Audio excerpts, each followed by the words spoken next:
한국에 있는 대구의 저희 후배 목사가 섬기는 교회에서 어제 성도들에게 보낸 그 내용이 하나 있어서 여러분들께 한번 들려드리겠습니다. 땡땡교회 성도 여러분, 당회의 결정사항을 알려드립니다. 오늘부터 3월 2일 월요일까지 오전 예배를 포함한 모든 모임을 중단하며 예배당도 폐쇄합니다. 주일 예배는 영상 예배로 대체합니다. 주일 오전 10시에 링크를 보내드리겠습니다. 당회는 이 문제를 결정하기까지 고심에 고심을 거듭했고 모든 상황을 고려하며 기도했습니다. 성도 여러분의 건강과 평안을 기도합니다. 담임 목사 드림이라는 내용이었습니다. 어제는 2020년 2월 22일이었습니다. 우리 조국 대한민국이 국가 이래 초유의 사태를 맞아서 모든 백성들이 혼돈 가운데 빠져든 그런 날이라고 여겨집니다. 지난 5천년의 우리 역사 가운데 국가의 수많은 재난의 그런 역사들이 있었지만 이번 같은 경우는 처음인 것 같습니다. 더구나 주의 몸된 교회가 또 직격탄을 맞고 교회 스스로 교회당 문을 걸어 잠그고 예배를 영상으로 송출해야 되는 정말 난리도 이런 난리가 어디 있겠습니까? 한국 기독교 100년의 역사 가운데 이런 일은 처음인 것입니다. 이것은 참으로 국가 초유의 비상사태가 아닐 수 없습니다.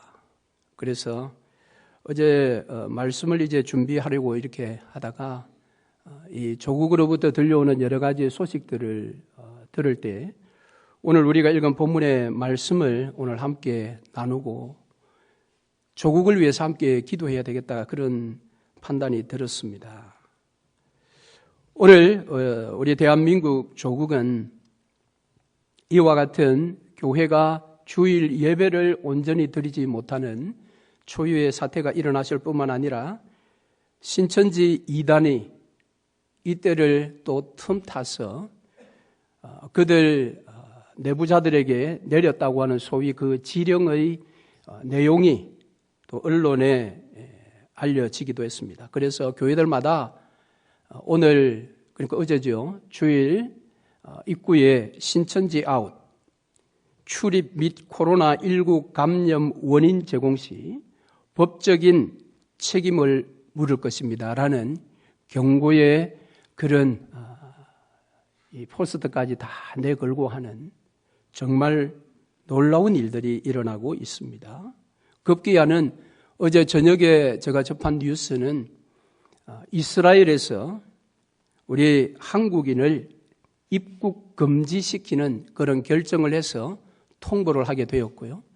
성지 순례를 위해서 왔던 인천에서 왔던 그 비행기 안에 수십 명의 한국 사람들이 입국 금지를 당해서 다시 비행기를 타고 돌아가야 되는 상황. 그리고 이미 지난 주중에 성지 순례를 하던 한국인들이 감염이 되어서 귀국한 것이 이제 알려져서 성지 순례차 와 있는 이스라엘 땅에 와 있는 한국인들이 격리 이제 이렇게 격리 처리가 되고 신속하게 본국으로 돌아가도록 비행기편을 지금 알아보고 있는 이런 일들이 지금 일어나고 있습니다. 제가 속한 중남부 노예 목사님 한 분도 지난 주중에 이스라엘 성지 순례를 떠났다라는 소식을 들었는데 아마 그 목사님도 지금 순례는 고사하고 거기에서 격리가 되어서 아마 곧 귀국하지 싶습니다. 이런 안타까운 현실 앞에서 오늘 본문의 말씀을 통해서 우리는 어떻게 해야 할 것인가를 함께 생각해 보려고 합니다. 그래서 오늘 설교는 좀 건조하게 할 것입니다. 뭐 본문의 배경이나 여러 가지 다른 것들을 찾지 아니하고 그저 자신의 고국 이스라엘에서부터 들려온 예루살렘 성이 회파되고 성문이 부서지는 그런 안타까운 소식을 들은 느헤미야가 어떤 행동을 취했는가, 그의 행동을 중심으로 오늘 말씀을 간략하게 한번 생각해 보려고 합니다. 느헤미야는 자기 동생으로부터 들었던 조국의 안타까운 소식 앞에서 세 가지를 했다고 합니다. 하나는 조국을 위해서 그는 울었습니다. 그리고 그는 울기만 한 것이 아니라 조국을 위해서 기도했다, 그렇게 이야기합니다. 그리고 그는 기도하면서 그 자리에 무기력하게 앉아 있었던 것이 아니라 자기의 현 상황에서 자기가 할 수 있는 일을 찾아서 했다, 그렇게 오늘 본문이 소개하고 있습니다. 자, 먼저 느헤미야는 조국의 안타까운 소식을 듣고 그는 수일 동안 슬퍼하며 울었다라고 말을 합니다. 오늘 본문 4절 상반절입니다. 내가 이 말을 듣고 앉아서 울고 수일 동안 슬퍼하며, 그는 울며 슬퍼했습니다. 여러분, 우리에게는 거짓된 신화가 하나 있는데 그것은 남자가 태어나서 한평생 동안 3번 울어야 한다라는 이야기입니다. 첫째는 자기가 태어날 때, 둘째는 부모가 돌아가셨을 때, 셋째는 나라를 잃었을 때 남자는 울어야 한다, 그렇게 이야기했습니다. 여러분, 그렇다면 우리는 몇 번 울었습니까? 마지막에 우리는 아직 나라를 잃지 않았습니다. 그러면 지금 우리가 울 때가 아닌가요? 예수님은 그의 공생의 3년 사역 동안 3번 우셨습니다. 먼저 베다니의 나사로 무덤 앞에서 예수님은 우셨습니다. 그분은 또 예루살렘 성이 멸망할 것을 바라보시며 우셨다, 그렇게 이야기합니다. 마태복음 23장 37절 말씀해 보니까 예루살렘아 예루살렘아 선지자들을 죽이고 내게 파송된 자들을 돌로 치는 자여, 암탉이 그 새끼를 날개 아래 모음같이 내가 내 자녀를 모으려 한 일이 몇 번이냐? 그러나 너희가 원치 아니하였도다. 그리고 예수께서 마지막에 우신 것은 겟세마네 동산에서 십자가를 지심으로 구원할 이 땅의 모든 죄인들을 생각하며 예수님은 우셨다라고 히브리서 기자가 소개하고 있습니다. 예수님은 이처럼 태어날 때, 부모가 돌아가셨을 때, 나라를 잃었을 때가 아닌 그는 진심의 사랑을 가지고 이스라엘을 위해서, 그 백성들을 위해서 우셨던 분이십니다.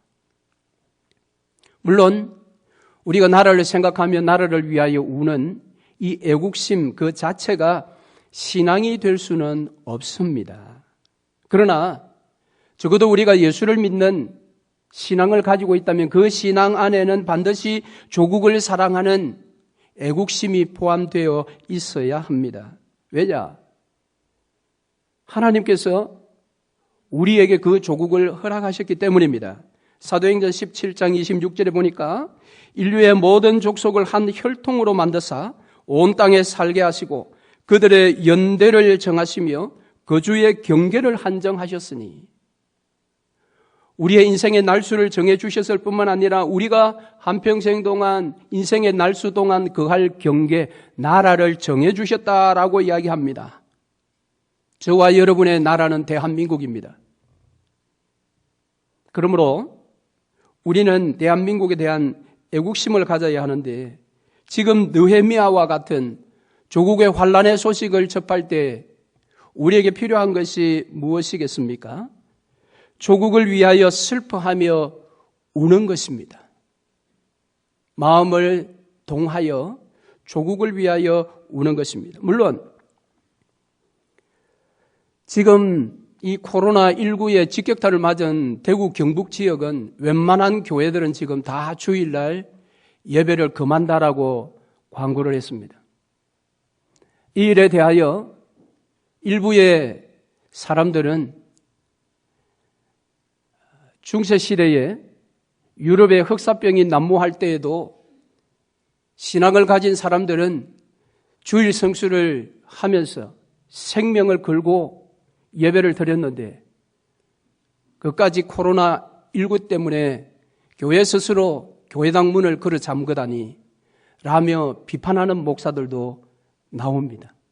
그러나 지금은 그런 신학적인 어떤 논쟁을 할 때가 아니라는 것을 우리가 알아야 합니다. 수많은 대한민국의 교회들이 자유롭게 주일날 나와서 예배하며 성도가 교제하지 못하는 이 현실 자체를 가슴 아파하는, 그래서 눈물을 흘리는 그런 심정이 우리에게 필요합니다. 지금은 논쟁할 때가 아닌 것입니다. 지금은 우리 조국 대한민국을 위하여 울어야 할 때입니다. 예수께서도 누가복음 23장 28절 말씀에 예루살렘의 딸들아 나를 위하여 울지 말고 너와 내 집을 위하여 울라, 그렇게 말씀을 하셨습니다. 지금 조국과 대한민국의 교회는 우리의 눈물을 원하고 있다고 생각합니다. 우리가 그들을 위해서 하나님 앞에 슬퍼하며 눈물을 뿌려야 할 것입니다. 둘째로 이 느헤미야는 조국을 위하여 기도했다라고 합니다. 4절 하반절에 말씀해 보니까 하늘의 하나님 앞에 금식하며 기도했다 그랬습니다. 그는 울지만 않았습니다. 왜요? 나라가 망한 것이 아니기 때문입니다. 여러분, 우리가 잘 아는 눈물의 선지자라고 하는 예레미야는 왜 그렇게 울었습니까? 그 나라를 잃어버릴 것이 가슴 아파서 울었습니까? 그렇지 않습니다. 그 나라의 백성들이 하나님의 은혜로부터 단절되고 이방의 칼날과 말굽 아래 고통당할 것을 생각하니 지금도 그들이 하나님 앞에 죄의 길로부터 돌이켜 구원받을 수 있는 길이 있음에도 불구하고 어리석게 끝까지 죄의 길을 고집하며 멸망과 심판의 길로 치닫고 있는 그 백성들 영혼이 불쌍하여 예레미야는 그렇게 울었던 것입니다. 바벨론 땅에 포로로 잡혀갔던 다니엘 역시 그는 매일 하루에 3번씩 무릎을 꿇고 기도하였다고 이야기합니다. 그것도 다니엘서 6장 10절 말씀에 보면 다니엘이 이 조세의 왕의 도장이 찍힌 것을 알고도 그랬습니다. 그 당시에 왕 외에는 아무에게도 절도 하지 말고 기도하지 말라라고 했던 그 조서가 있음에도 불구하고 그는 오히려 예루살렘을 향하여 창문을 열어놓고 하루에 3번씩 그렇게 무릎을 꿇고 기도하였습니다. 뿐만 아니라 다니엘 9장 3절 말씀해 보니 내가 금식하며 베옷을 입고 죄를 무릅쓰고 주 하나님께 기도하며 간구하기를 결심했다 그랬습니다. 다니엘이 왜 결심했습니까? 그것은 다니엘이 생각할 때에 지금 이 상황에서 고국을 위하여 기도하지 않는 것은 큰 범죄로 생각했기 때문입니다. 그래서 다니엘은 그렇게 기도했던 것입니다. 그렇습니다. 이 느헤미야도 동일한 심정을 가지고 하나님 앞에 기도했는데 그 기도의 내용은 6절과 7절 말씀에 나오는 내용입니다. 그것은 한마디로 회개와 참회와 자복의 기도였습니다. 나와 내 아버지의 집이 범죄하여 주를 향하여 크게 악을 행하여 주께서 주의 종 모세에게 명령하신 계명과 율례와 규례를 지키지 아니하였나이다. 오늘날 예루살렘의 성벽이 허물어지고 성문이 회파되는 그 이유는 하나님의 계명과 율례와 규례를 지키지 아니했기 때문이다라는 것입니다. 더 놀라운 것은 그것이 자기 죄요, 자기 아버지 집의 죄라고 그가 하나님 앞에 회개하며 참회하며 자복하고 있습니다. 다니엘도 다니엘서 9장 5절에 우리는 이미 범죄하여 패역하며 행악하며 반역하여 주의 법도와 율례를 떠나싸우며 라고 하고 있습니다. 여러분, 여기에서 우리가 조심해야 될 것은 우리 대한민국이 지금 이렇게 어려운 상황에 처해지게 된 것은 누구누구 때문이야 라는 정죄입니다. 앞서 말씀드린 것처럼 지금은 정죄의 때가 아닙니다. 누구누구의 죄 때문이 아니라 바로 나 자신의 죄 때문이라는 것입니다. 내가 속한 나의 집의 죄 때문이라는 것입니다. 내가 속한 교회의 죄 때문이라는 것입니다. 그것을 진심으로 자각할 수 있어야 합니다. 미국에서 사시는 성도 여러분, 오늘 내 조국 대한민국이 저렇게 어려운 환경에 처해지게 된 것, 내 조국의 교회들이 저렇게 문을 끌어닫고 모일 수 없는 이 안타까운 현실이 그들의 죄 때문이라고 우리가 정죄해서는 안 된다는 것입니다. 지금은 나 자신의 죄 때문이요, 내 아버지의 집의 범죄 때문이요, 내가 사랑하는 내 교회의 범죄 때문이라는 이와 같은 회개와 참회와 자복의 기도가 우리에게 필요한 것입니다. 그것이 느헤미야의 기도였습니다. 세 번째는 느헤미야는 조국을 위하여 자신이 할 일이 무엇인지를 찾아 그 일을 했습니다. 오늘 11절 말씀에 보니까 오늘 종이 형통하여 이 사람 앞에서 은혜를 입게 하옵소서. 이 사람이 누굽니까? 자기가 섬기는 아닥사스다 왕입니다. 그리고 그가 한 일이 2장부터 기록되어 있습니다. 사도 바울이 다메섹에서 살아계신 예수 그리스도를 만난 뒤에 그가 첫 번째 기도했던 내용이 무엇입니까? 주여 내가 무엇을 하리이까? 느헤미야는 기도하면서 내가 할 일이 무엇인지를 찾아 그 일을 실제 이루어 나가고 있었던 것입니다. 지금 상황에서 우리가 해야 할 일이 무엇인지를 찾는 것입니다. 여러분, 디모데후서 1장 7절로 한번 가 보십시다.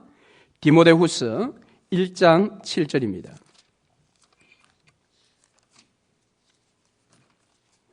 디모데후서 1장 7절. 하나님이 우리에게 주신 것은 두려워하는 마음이 아니요 오직 능력과 사랑과 절제하는 마음이다라고 했습니다. 한편에서는 대한민국 안에 공포가 지금 휩쓸어 가고 있습니다.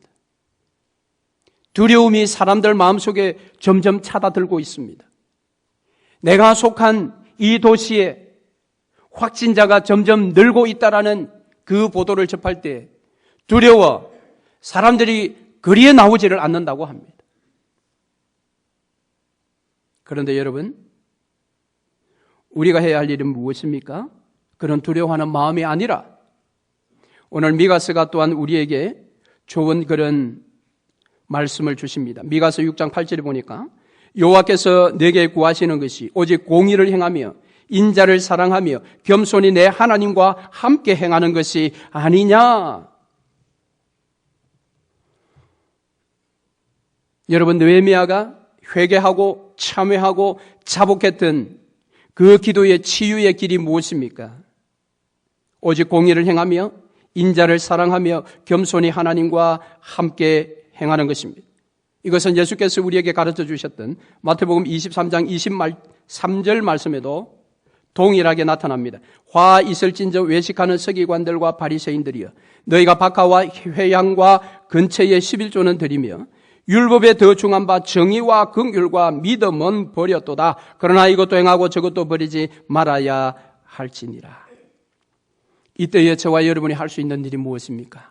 우리가 속한 삶의 전 부분에 있어서 조금 크게 보면 그것은 정치, 경제, 문화, 사회, 스포츠 모든 내 삶의 전반 부분에 있어서 공의를 다시 한번 세우는 것이고 사랑을 다시 한번 실천하는 것이며 그 누구와 함께하는 것이 아니라 내 주님 예수와 동행하는 삶을 오늘 우리가 살아야 하는 것입니다. 우리의 신앙을 재점검해 보는 것입니다. 그러면서 조국을 위하여 기도할 때 주님 그 땅을 긍휼히 여기시고 그 땅을 고쳐달라고 우리가 기도해야 할 것입니다. 말씀을 맺겠습니다. 여러분, 성경에는 자신의 조국을 뜨겁게 사랑한 자들이 나타납니다. 구약의 대표적인 인물은 모세입니다. 모세는 이스라엘 백성들이 금송아지를 만드는 그런 악한 일로 말미암아 하나님께로부터 심판이라는 그런 선언을 받았을 때에 그는 목숨을 걸고 자신의 민족의 용서를 구했습니다. 하나님의 생명책에 자기의 이름을 치워버리는 한이 있더라도 내 동족을 구해달라고 모세는 처절히 기도했습니다. 신약에 가면 사도 바울은 자신이 유대인으로서 속한 이스라엘의 구원을 위하여 자신이 저주를 받아 그리스도께로부터 끊어지는 한이 있더라도 내 동족, 내 조국, 내 민족은 구원해달라고 그렇게 처절히 기도했던 하나님의 사람이었습니다. 여러분, 느헤미야가 그와 같은 사람 아닙니까? 그러므로 오늘 우리는 조국 대한민국을 생각하며 느헤미야와 같이 슬피 울며 주님 앞에 눈물을 뿌리며 우리 자신의 죄를 회개하고 참회하고 자복하며 그렇게 주의 긍휼의 은총을 구해야 할 것입니다. 그리고 이때에 우리는 더욱더 경각심을 가지고 내 삶의 정의와 이웃과의 긍휼과 그리고 하나님과 동행하는 나의 믿음을 다시 한번 견고하게 세워 나가야 할 것입니다. 그럴 때에 주께서 느헤미야의 눈물을 보고 느헤미야를 귀한 3차 귀환의 지도자로 세워서 무너진 예루살렘의 성을 다시 회복하고 오히려 성벽을 쌓아서 새로운 이스라엘을 건립해 주셨던 것처럼 내 조국 대한민국을 이 혼란의 때에서부터 하나님께서 건지시사 더 강하고 놀라운 나라로 세워 주님 오시는 마지막 날 주님 앞에 쓰임받는 그런 조국으로 회복시켜 주실 것입니다. 우리의 눈물이 필요합니다. 우리의 기도가 필요합니다. 사랑하는 성도 여러분, 지금 이 시대를 제대로 느헤미야처럼 읽으십시다. 그래서 느헤미야처럼 행동하시는 저와 여러분 되시기를 주의 이름으로 축원합니다.